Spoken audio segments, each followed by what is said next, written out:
नमस्कार दोस्तों, मैं दिव्यांशी गोड़ एक बार फिर हाजिर हूं एसबीटी न्यूज की खास खबरों के साथ। पेश है आज 29 मार्च 2024 शुक्रवार शाम 7:15 बजे राजस्थान की बड़ी खबरें। कोटा में कांग्रेस उम्मीदवार प्रहलाद गुंजल और पूर्व मंत्री शांति धारीवाल मंच पर ही लड़ पड़े। गुंजल के भाजपा छोड़ कांग्रेस में आने के बाद शुक्रवार को कोटा में यह पहली सभा थी। धारीवाल ने गुंजल को संबोधित करते हुए कहा कि अब आपने कांग्रेस ज्वाइन कर ली है और वो सब गलत थे। और इस बयान के बाद गुंजल और उनके समर्थक नाराज हो गए और जमकर नारेबाजी की। दरअसल लोकसभा चुनाव को लेकर कांग्रेस कार्यालय में जनसभा का आयोजन किया गया था और इससे पहले गुंजल ने गुरुवार रात धारीवाल से मुलाकात भी की थी और वहीं उन्होंने कहा कि ये भी कहिए कि अब आप सेक्युलर हैं। इस पर गुंजल मंच पर खड़े हो गए और धारीवाल को टोकते हुए कहा कि आप सीनियर नेता हैं और मंच पर ऐसी बातें शोभा नहीं देती। इतने में ही गुंजल और धारीवाल के समर्थकों ने नारेबाजी शुरू कर दी। जयपुर एसीबी ने आज सुडाला थाने में तैनात एसआई अशोक मीणा को 20,000 रुपए की रिश्वत लेते हुए गिरफ्तार किया। एसीबी को परिवादी ने शिकायत दी थी कि एसआई अशोक मीणा थाने में दर्ज एक मुकदमे में मदद करने के एवज में 20,000 रुपए की डिमांड कर रहा है। इस पर एसीबी ने शिकायत का सत्यापन कराया। शिकायत सही करने पर आज ट्रैप की कार्रवाई को अंजाम दिया गया। बता दें कि इसी थाने में गोगामेडी कांड के 2 आरोपियों को रखा गया है। डीएसपी नीरज गुरनानी ने बताया कि परिवार के खिलाफ धोखाधड़ी का केस दर्ज है और इसकी जांच सब इंस्पेक्टर अशोक मीणा कर रहा था। केंद्र सरकार ने खाद्य सुरक्षा प्रबंधन और जमाखोरी तथा सट्टेबाजी को रोकने के लिए सभी राज्यों और केंद्र शासित प्रदेशों में व्यापारियों, थोक विक्रेताओं, खुदरा विक्रेताओं, बड़े खुदरा विक्रेताओं और प्रसंस्करण कंपनियों को आगामी 1 अप्रैल से अगले आदेश तक प्रत्येक शुक्रवार को गेहूं की अपनी स्टॉक की स्थिति घोषणा करने के लिए कहा गया है और कहा है कि इस निर्णय के तहत सभी संस्थानों को यह जानकारी मंत्रालय के विशेष पोर्टल पर अनिवार्य रूप से प्रकाशित करनी होगी। आयकर विभाग ने एक बार फिर कांग्रेस पार्टी को नोटिस भेजा है और इस नोटिस में पार्टी से 1,700 करोड़ रुपए मांगे गए हैं। विभाग का डिमांड नोटिस वर्ष 2017-18 से 2020-21 के लिए है। 1,700 करोड़ की राशि में जुर्माना और ब्याज शामिल है। लोकसभा चुनाव 2024 के बीच कांग्रेस की परेशानी और बढ़ा दी है। कांग्रेस ने दिल्ली हाई कोर्ट में याचिका दायर कर 2017 और 2021 के लिए आयकर विभाग के जुर्माने को दोबारा जांच की मांग के लिए कांग्रेस की याचिका को खारिज कर दिया है और इसके बाद अब पार्टी को नोटिस भेजा गया है। जयपुर में बिना अनुमति के सवाई मानसिंह स्टेडियम के चारों तरफ विज्ञापन होर्डिंग लगाने पर जयपुर ग्रेटर नगर निगम ने राजस्थान क्रिकेट एसोसिएशन को 99 लाख रुपए का बिल थमाया है। मालवीय नगर जोन उपायुक्त अर्शदीप बराड़ ने बताया कि यह बिल यहां होने वाले आईपीएल के सभी मैचों के आधार पर दिया गया है और इसका जल्द ही भुगतान नहीं किया गया तो इनके खिलाफ कार्रवाई की जाएगी। राजस्थान में वेस्टर्न डिस्टर्बेंस गुरुवार शाम से एक्टिव हो गया है और इसके असर से आज राजस्थान के 15 जिलों में बिजली चमकने, आंधी, बारिश के साथ ओले गिरने की आशंका है और इससे दिन के तापमान में 2 से 3 डिग्री सेल्सियस की गिरावट हो सकती है।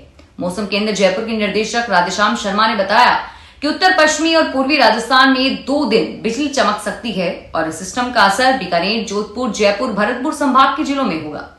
आज अलवर, झालावाड़, झुंझुनू, सीकर, बीकानेर, चूरू, हनुमानगढ़, जैसलमेर, जोधपुर, श्रीगंगानगर में 30 से 50 किलोमीटर की स्पीड तक हवा चल सकती है और बारिश के साथ ही ओले भी गिरने की आशंका है। प्रतिबंध भारत निर्वाचन आयोग ने राजस्थान में 19 अप्रैल को सुबह 7 बजे से लेकर 1 जून की शाम 6:30 तक एक्टिव पोल पर रोक लगा दी है और इस दौरान सभी लोकसभा क्षेत्रों में एग्जिट पोल के नतीजों का प्रकाशन और प्रतिबंधित रहेगा। आयोग से मिले निर्देशों के अनुसार सभी राज्यों में मतदान से 48 घंटे पूर्व ओपिनियन पोल या अन्य पोल सर्वे के प्रसारण पर प्रतिबंध रहेगा। उल्लेखनीय है कि राजस्थान में लोकसभा चुनाव 2 चरणों में 19 और 26 अप्रैल को होंगे। पहले चरण में 19 अप्रैल को और 12 और दूसरे चरण में 26 अप्रैल को 13 पर मतदान होंगे। राजस्थान में चुनाव प्रचार। लोकसभा चुनाव में इस बार कांग्रेस राजस्थान में भाजपा की हैट्रिक रोकने के लिए पूरे जोर से काम कर रही है। खबरों की माने तो राजस्थान से कांग्रेस के स्टार प्रचारकों की लिस्ट भी जारी हो चुकी है और ऐसे में सोनिया गांधी का नाम भी इस सूची में शामिल है और वहीं कांग्रेस इस बार जयपुर से ही चुनावी घोषणा पत्र भी जारी करने जा रही है। इसमें सोनिया गांधी से लेकर कांग्रेस अध्यक्ष मल्लिकार्जुन खड़गे, राहुल गांधी और प्रियंका गांधी पहुंचेंगे और वहीं माना जा रहा है कि सोनिया गांधी इस बार राजस्थान में प्रचार प्रसार में पूरी तरह से सक्रिय रहेगी। सोनिया गांधी प्रदेश में राज्यसभा सांसद भी हैं। राजस्थान के मुख्यमंत्री भजनलाल शर्मा ने राजस्थान दिवस 30 मार्च पर प्रदेशवासियों को हार्दिक बधाई एवं शुभकामनाएं दी है। इस अवसर पर श्री शर्मा ने कहा है कि राजस्थान के पर्यटन, लोक कला, संस्कृति व समृद्ध विरासत की विश्वभर में पहचान है। प्रदेश के गौरवशाली इतिहास में शौर्य और वीरता की गाथाएं रची हुई है। यहाँ की माटी के कण कण में देशभक्ति और स्वाभिमान समाहित है। जयपुर से जेडीए कार्मिकों की कमी से जूझ रहा है। नई सरकार के आदेश से सेवानिवृत्त कर्मचारियों को जेडीए ने हटा दिया है। नई भर्ती हुई नहीं और इसका खामियाजा लोगों को उठाना पड़ रहा है। और स्थिति यह है कि कभी बाबू सीट पर नहीं मिलता तो कभी अधिकारी नहीं मिलते और मामला अब तक धरातल पर नहीं उतर पाया है, जबकि इसकी चर्चा पिछले 2 वर्षों से चली आ रही है। वर्तमान में जेडीए सेवा के करीब 250 कार्मिक ही सेवाएं दे रहे हैं और इनमें एलडीसी की संख्या 60 और जबकि जरूरत 300 की है। लोकसभा चुनाव को लेकर पड़ोसी राज्य हरियाणा के भिवानी में बैठक हुई, जिसमें झुंझुनू एसपी राजर्षि वर्मा, भिवानी, चूरू व महेंद्रगढ़ व राजस्थान हरियाणा बॉर्डर के डीएसपी व थानाधिकारी शामिल हुए। झुंझुनू एसपी वर्मा ने बताया कि बैठक में दोनों राज्यों के अपराधी व वारंटियों की सूची का आदान प्रदान करके ज्वाइंट ऑपरेशन चलाने के संबंध में चर्चा की गई और इसके अलावा आगामी लोकसभा चुनाव निष्पक्ष तरीके से संपन्न कराने के लिए वोटिंग से 48 घंटे पूर्व बॉर्डर को सील करने के बारे में भी चर्चा की गई। लोकसभा चुनावों के मद्देनजर राजगढ़ पुलिस एक्शन मोड में नजर आ रही है। राजगढ़ पुलिस ने बड़ी कार्रवाई करते हुए दिल्ली मुंबई एक्सप्रेस के मध्य पिनान नाका पर नाकाबंदी करके सघन चेकिंग अभियान के तहत एक कार को जब्त किया और इस कार में से 16,98,500 रुपए की नकदी बरामद की गई।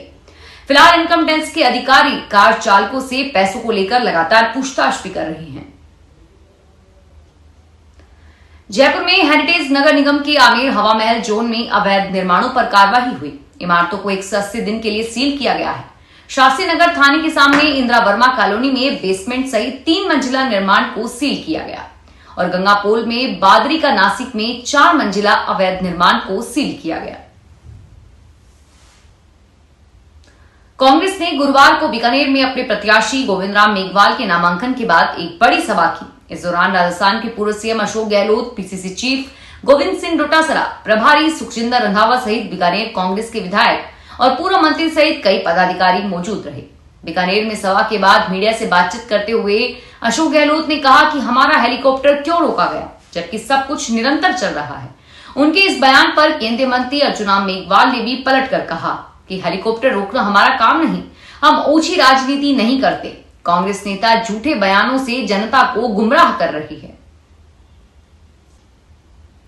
सिरोही जिला मुख्यालय से 5 किलोमीटर दूर वेरापुरा गांव के ग्रामीणों को बोरवेल का पानी इस्तेमाल करने से पेट दर्द, दस्त और खुजली की समस्या शुरू हो गई है।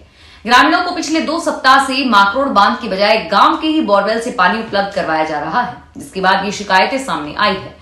बचाव के तौर पर ग्रामीण 2 किलोमीटर दूर डीटीओ कार्यालय के पास से पानी लेकर भोजन तथा पीने के लिए उपयोग में ले रहे हैं।